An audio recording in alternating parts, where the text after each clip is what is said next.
That wasn't right. He said this one was going to be the shorter one. I'm feeling it now. That, it's good to be with you all this afternoon. I spoke this morning on this topic, a different sermon than I'm going to speak now. And I got to say, preaching twice on a Sunday is a young man's game. And I'm not a young man anymore, I've realized. I realized that the other day. I used to be able to play more than one game of basketball in an evening. I can't do that anymore. All sorts of things start to not work at the level back. But anyway, it's good to be here. This morning I started talking about giving at 10 a.m. And if you haven't heard it, you can catch it up. It's live now, but it will be posted as a sermon the next boy at 7 hours. But I encourage you to catch up on that. These kind of go together, but they are different sermons. This morning I addressed our mindset around money and how we need to shift that mindset from a mindset of mine to a mindset of his, so that we can love the Lord our God through how we steward everything that we have, but also that we can trust his sovereignty over that area of our life. So that was where we hear this morning. But in talking about our mindset around money, I wanted to continue the conversation this afternoon by looking at the concept of the mental strongholds that we can have that need to be broken if we're going to shift that mindset around money. And I spoke to a couple of them this morning. But I just wanted to read where this mindset of mental strongholds comes from. So it comes from 2 Corinthians 10:4-5. It says, Paul says, we do not use those things to fight with that the world uses. We use these things God gives to fight with, and they have power. Those things God gives to fight with destroy the strongholds of the devil. We break down every thought and proud thing that puts itself up against the wisdom of God, and we take hold of every thought and make it obey Christ.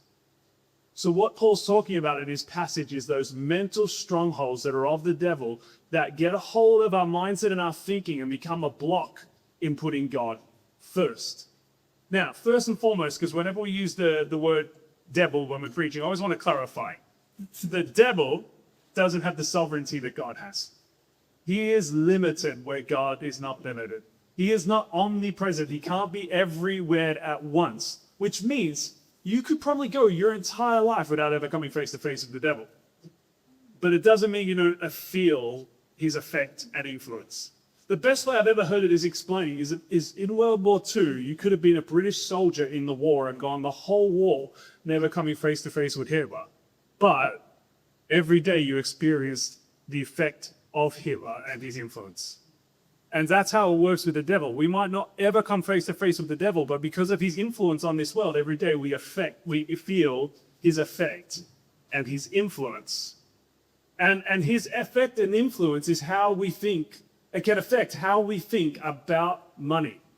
And so when I'm talking about these mental strongholds, these are castles that we build in our mind that are built brick by the wrong belief. So wrong belief on top of wrong belief on top of wrong belief builds these fortresses in our mind in regards to money that need to be broken for us to have the right mindset. Now, I can explain that a little bit because this morning I talked about some of those mental strongholds that needed to be broken in my life when it came to my attitude around money. I talked about Rachel's different attitude compared to my own. And I was just sitting with Rachel before the service started and I said, hey, what's something I can share that I didn't include this morning? And she reminded me of a story. And so this morning I talked about the difference between her attitude and my attitude.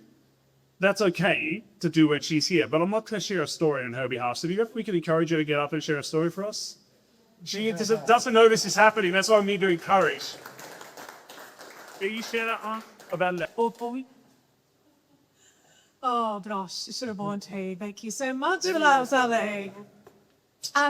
So I was thinking of just before about something that impacted me as a child, basically, where my dad kind of encouraged faith in God around money, and that stayed with me forever. So we were a very wealthy family. We were quite poor. There was 5 children, and I got into a netball tournament, a state netball tournament in Australia, and it was really important. Yes, Thank you. It was to me at the time. And very specifically, it was like, I can't remember the exact amount, but let's say it was 138 Australian dollars. It's a very odd number, okay? And my dad sat me down and he said, I'm sorry, Rachel, like, we can't afford that.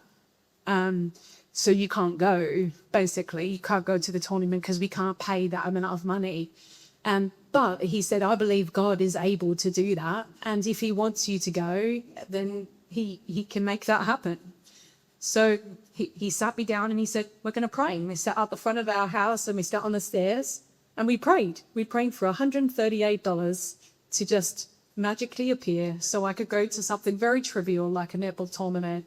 But in that little girl's heart, I tell you, something definitely changed in me, because that day at church, the pastor came up to my dad and he was like whispering to him, and then they laughed so loudly and I didn't know what was going on. And I found out later that he gave him the exact amount of money, $138. And basically the joke was he felt compelled by God to give $140 to someone, okay? But on the way to church, he had a really busy morning. He rushed out of the house and he was desperate for a coffee.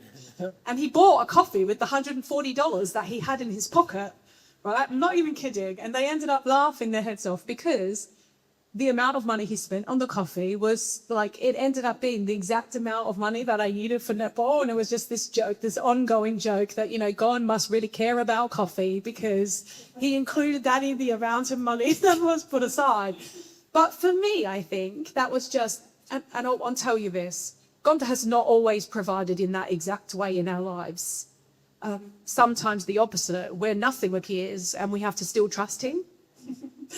But that reminded me, and it still reminds me to this day, that our God is so able to do above and beyond what you could ask or even imagine, but to challenge us to always ask and to trust him with that plan. So there you go.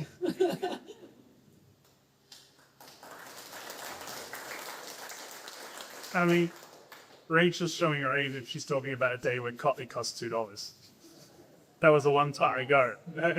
But, I mean, what I like about this story is if you try to come to an answer on why, when we first got married, we had such opposingly different beliefs around money and God's role in our money, is because Rachel grew up in a good, healthy church, and from a young age was taught well about money, but was also given chances after chances to have these lived experience. So they built on top of each other. She was building the right mindset around money and God's role in that part of her life. Whereas I came into church as a fully formed 21-year-old adult with the wrong beliefs built on top of the wrong beliefs, which means I had this mental stronghold, this fortress that needed to be knocked down for me to be able to have the right mindset. So it's a great story for Rachel because it's an example for all the parents and the grandparents and the great-grandparents in the room. If we've got these children in our lives, to be teaching of the Word of God from the youngest age possible, giving them these chances to pray and believe that God can move, even if it's about a netball tournament, you know, giving them the chance to pray and believe, experiences and build on that. Because when we don't, what we build on is the wrong beliefs. And it's hard to knock them down. And as we heard this morning, a warning from Paul to Timothy, for the love of money is the root of all kinds of evil. And so we need to make sure that our heart is in the right mindset. So as we're talking about strongholds and we start there, I just want to go to the Bible right now to look for some guidance. And I want to go to Mark chapter 12 and the widow's offering. So I'm just going to read it to us. It said, Jesus sat down opposite the place where the offerings were put and watched the crowd putting their money into the temple treasury. Many people threw in large amounts, but a poor widow came and put in 2 very small copper coins worth only a few cents. Calling his disciples to him, Jesus said, truly I tell you, this poor widow has put more into the treasury than all the others. They all gave out of their wealth, but she out of her poverty. In everything, all she had to live on. So in this passage, we see something really powerful. It's the heart and the mindset behind the giving that is worth more than the amount. Because Jesus watches all of these people give these large amounts, but the one he talks about, the one he draws attention to, is the one that gave the few coins. Because what that revealed was a deeper understanding of her heart and her mindset behind what she was doing. The people giving large amounts were giving out of their surplus, as she was giving out of her deficiency. And that's really important, So we read here poverty and we think of her circumstances, but the word poverty, and I'm not on a hot date to try to pronounce the Greek word, but the Greek word I'm not going to pronounce actually translates better to deficiency. She gave out of what she was lacking, which was what was necessary for life. So she gave out of a deficiency. And deficiency is a powerful thing because deficiency reveals our heart. Because when we face deficiency, our true character and behavior comes to the forefront. So in a time of crisis, scarcity, stress, that becomes a true test to our character and a reveal of our true heart's motivation. Now, after this week, seeing how we all behaved in a heat wave, I want to add heat wave to the list of things that exposes our true character. So times of crisis, scarcity, stress, and heat waves, it's been hot. It's been hot. Yeah. It's been good. You know what? The longer I live here, the harder I am able to deal with heat. So, I think I'm becoming soft in my old age. But we have everything air-conned in Australia, so we're never actually ever in the heat. It's like you live in a cave for all of summer. You go from your air-conditioned house to your air-conditioned car to your air-conditioned workplace. You wouldn't even think of having a restaurant or a cafe or something in Australia that isn't aircon. So everyone's always like, oh, this is nothing compared to Australia. I'm like, yeah, no, it's worse than Australia because you are not equipped for this in the slightest way whatsoever. But anyway, I think the evidence that I'm becoming British is that I'm complaining about heat. That's the evidence right there. But when our resources, our patience, or our support are in a deficit, a person's true motives, their empathy, and their moral core is exposed. So hardship acts at this filter, then reveals the person we actually are behind who we say we are. And that's really important to this story. Because whether it be material, emotional, or spiritual, the deficiency exposes our human limitation. And that's actually a really powerful place to be in. When deficiency exposes our human limitation, then it should encourage us to depend on his sovereignty, depend on him as Lord. Because what happens in our deficiency is God's sufficiency is revealed. And so deficiency isn't a bad place to be in, whether it be financial or another, because it allows us to lean in on God and trust in his sovereignty, to trust in what he can do where we can't. And so this passage is an example about how our mindset combined with our heart motivation matters more than the visible size of what we give. But the widow isn't the only one in the story. What about the rich people in the story? Because what we don't want to do is go, well, the widow was the good one and the rich one are the villains. We don't want to vilify the rich in the story because being rich is not a sin. Being rich is not a sin. Money is not the issue. It's our attitude and heart towards money that becomes the issue. It doesn't say money is the issue. It says the love of money is the issue. Wealth and being wealthy is not an issue, but what we do with our wealth can either create a good outcome or can continue to create suffering for others. How we choose to spend our wealth can either be towards God's purpose or our own selfish gain.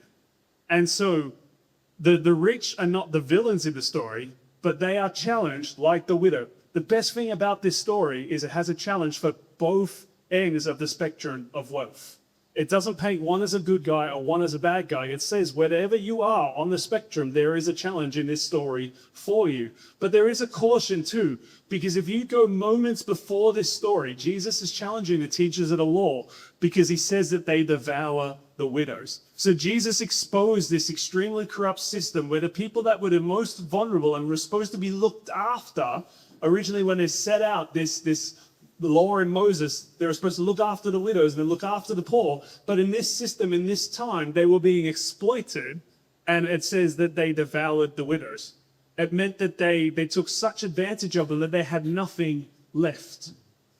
And so the reason I draw our attention to that, and that being said before this, because although being rich is not a sin, we need to understand God is really interested. God is really concerned. It's really important to God how we accumulate our wealth and how we earn our money.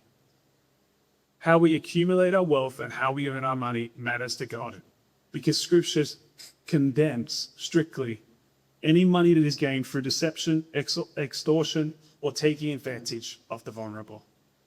So although there's not a villain in this story, it's always important to mention that how we've built our wealth and earned our money matters to God. The widow isn't alone in this story with her deficiency. Her deficiency might have been material, but the rich in this story had a spiritual deficiency. So the widow had a material deficiency, the rich had a spiritual deficiency. So there's these two strongholds that are present in this story. I talked about some of those mental strongholds I dealt with this morning about my attitude with money, but two strongholds that are present in this story that can form in our mind by building these wrong beliefs. The first one is greed. Greed is the mental stronghold that the rich were struggling with because it fostered a sense of security centered around accumulation. But I think the problem is they were giving out of their surplus, which means they weren't experiencing or feeling the sacrifice of giving that we're encouraged to feel when it tells us to give generously. But in the same way, on the other spectrum of the argument, the other stronghold that's experienced in this story is deception and worry. No, it's not deception, desperation and worry, which stems from a fear of scarcity, a fear of not having enough. And either of these on their own can cause us lots of problems and affect our mindset towards money. You see, greed comes from a misplaced love, whereas worry comes from a misplaced trust. When we place our love in the right place, it's to love the Lord our God with all our heart, all our mind, all our soul. Love can be misplaced when we decide to love anything else ahead of God, not just money. But trust can be misplaced and cause to worry when we decide to trust anything else but the sovereignty of God. And so the widow here shows us this amazing example of the strength that can outweigh fear. The interesting thing is this word that translates into deficiency is only used one other time in the Bible. It's used to explain the widow's situation, but then it's used by Paul to explain his situation later to the Philippians. And let me just read it again. In Philippians 4:10-13, Paul, talking about himself, says, I rejoice greatly in the Lord that at last you renewed your concern for me. Indeed, you were concerned, but you had no opportunity to show it. I'm not saying this because I am in need, for I had learned to be content, whatever the circumstances. I know what it is to be in need, and I know what it is to have plenty. I have learned the secret of being content in any and every situation, whether well-fed or hungry, whether living in plenty or living in want. I can do all this for him that gives me strength. That wasn't me. When it says in need, it's saying in deficiency. It's that word that we translated before. So he says, I know what it is to be in deficiency, and I've learned to be content in whatever circumstances. Paul's attitude towards deficiency is completely different to that of society's. So you see, in Mark 12, we have this widow who gives everything she has, showing us the deep trust in God, despite deficiency. But in Philippians, Paul says he has learned to be content wherever he has plenty or very little, because Christ strengthens him. And so together we see a faith that shows us God is enough, even when I do not have enough. God is enough, even when I do not have enough. And I think that's incredibly powerful because it reminds us that true contentment comes from our trust in his sovereignty, his ultimate power over all things, and our submission to that power over all things in our life. And so both of these passages challenge our dependence.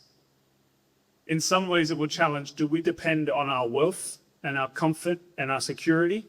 Or do we depend on God for his provision and his strength? See, strength in hardship can only come from the Lord, like Paul teaches us, because he says, I can do all things through he who gives me strength. So as I said before, you've got this spectrum of wealth and no wealth in this story, and there is a challenge to both ends of the spectrum. To the wealthy in the story, there is a challenge about their heart attitude around their money. It's a challenge for them to give generously and give sacrificially. And it's a challenge to them that they don't gain their wealth at the expense of others. But then on the other end of the spectrum, you have someone that is without. You have someone that they said is in poverty.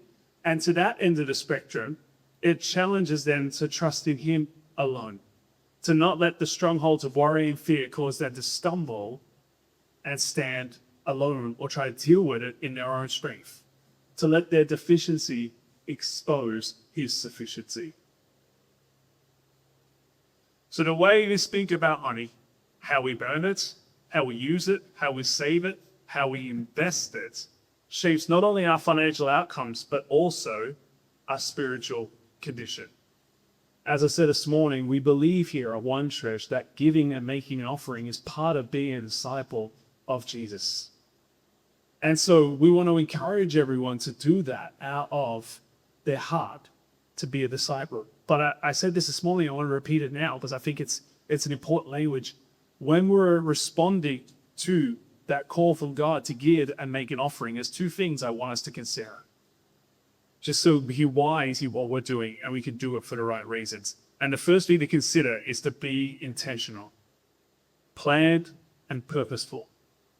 Be intentional, planned and purposeful.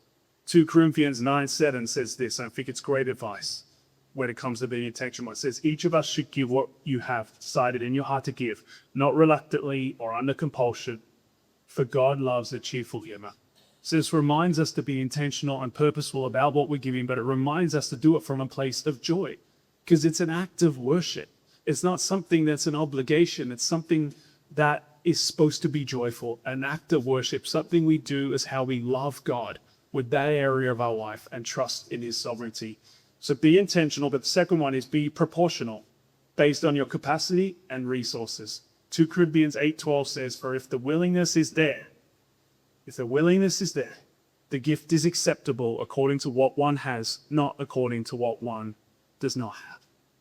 So be intentional, be proportional. To finish, I just want to ask a question, and then we'll go to worship. Something that we can reflect on during the week and we can reflect on as we worship. And it's this question. I wrote it down because I wanted to get this question right. If Jesus measured my faith, not by what I give when life is comfortable, but by what I trust him with when life feels scarce, what would he see? And in real layman's terms, am I giving God what's left over, or am I trusting him with what I think I can afford to lose? Why don't we stand and worship?